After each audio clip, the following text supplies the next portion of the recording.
kohën e gjahiljetit, këtu rëzimën çështjet ndarja e pasurisë, para Islamit, fëmijës dhe vajzëve nuk ju takon të pasuri.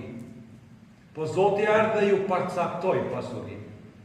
Se para Islamit vetëm të rriturit mirëshin, burrat pasuri.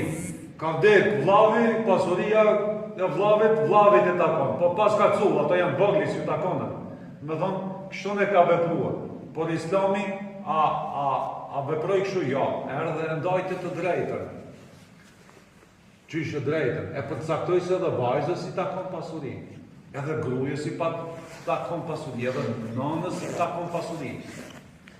Edhe djalit, jo se vajza e cila është në barkë, djali edhe vajza e cila janë në barkën e nënës vetë. Tash ka vdekën 3 fëmijë ka të gjallë dhe një është në barkën e nënës, shka zonë.